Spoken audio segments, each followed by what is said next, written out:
Hello అందరికీ welcome back to Kritika's kitchen. ఈరోజు మన రెసిపీ వచ్చేసి చేపల ఫ్రై అండి. చూస్తూ ఉంటేనే నోరు ఊరిపోతుంది కదా, తింటూ ఉంటే తినాలి అనిపించే రెసిపీ అండి. సింపుల్ అండ్ టేస్టీ రెసిపీ అండి. ఒక్కసారి అయితే ఇలాగైతే ట్రై చేసి చూడండి, అస్సలు ఈ టేస్ట్ని అయితే మర్చిపోలేరు. మరి ఇంకెందుకు ఆలస్యం, ఈ రెసిపీ ఎలా చేయాలో చూసేద్దాం. ఇప్పుడే అయితే చేపలు కటింగ్ అయితే అయిపోయిందండి. ఫ్రెష్ చెరువు చేపలండి, చూస్తున్నారు కదా ఎలా ఉందో. ఫ్రెష్ చేపలండి, వీటన్నిటిని అయితే శుభ్రంగా కడిగితే పెట్టేసుకుందాము.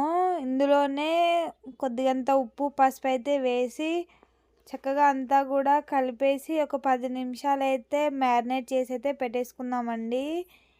దీని తర్వాత ఒక కడాయిని అయితే తీసుకొని అందులో మన డీప్ ఫ్రైకి సరిపడా ఆయిల్ని అయితే పోసుకుందాము. చూస్తున్నారు కదా, ఆయిల్ అయితే హీట్ ఎక్కిందండి. ఇందులోనే మనం ముందుగా మ్యారినేట్ చేసి పెట్టుకున్న చేప ముక్కలను అయితే ఒకదాని తర్వాత ఒక్కొక్కటిని వేసుకొని అయితే చక్కగా అంతా కూడా ఫ్రై చేసుకుందామండి. చూస్తున్నారు కదా, అన్నిటిని వేసుకొని కాక ఒక్కొక్కటిని అయితే తిప్పుకుంటూ ఫ్రై చేసుకుందాము. ఇలాగైతే ఫ్రై చేసుకుందామండి, గోల్డెన్ బ్రౌన్ కలర్లోకి వచ్చేలాగైతే. చూస్తున్నారు కదా, అన్నిటిని కూడా ఇలా ఫ్రై చేసుకున్నాను. అలాగే పక్కకైతే తాలింపు అయితే పెట్టేసుకుందామండి.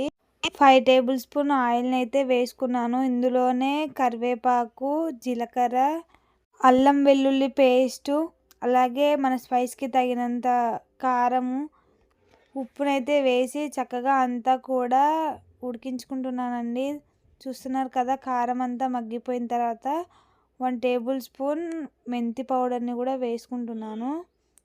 అలాగే ఇందులో 1 టేబుల్ స్పూన్ గరం మసాలాను కూడా వేసుకుంటున్నానండి. వేసుకొని అయితే అంతా చక్కగా అయితే ఉడికించుకోవాలి. ఈ విధంగా కలుపుకుంటూ అయితే ఉడికించుకుందాం. ఇందులోనే లాస్ట్గా కొద్దిగంత కొత్తిమీరని అయితే వేసుకుందాము. వేసుకొని అంత కొత్తిమీరని కూడా చక్కగా ఫ్రై అవ్వనిద్దాం. చూస్తున్నారు కదండి, అడుగంటిపోకుండా ఇలాగైతే అంతా కూడా కలుపుకుంటూ ఫ్రై చేసుకుందాం.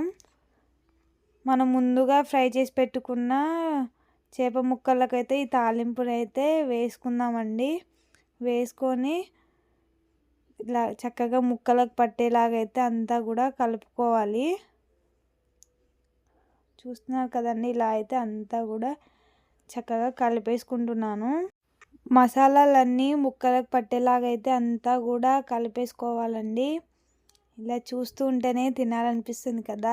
ఎంతో సింపుల్ అండ్ టేస్టీ రెసిపీ అండి. చూస్తుంటేనే తినాలనిపిస్తుంది కదా, ఇంకెందుకు ఆలస్యం. మరి ఈ వీడియో కనుక మీకు నచ్చినట్లయితే మీరు కూడా ఇలా ఒకసారి ట్రై చేసి చూడండి. సింపుల్ అండ్ టేస్టీ రెసిపీ అండి. ఈ వీడియో మీకు నచ్చినట్లయితే please do like and subscribe.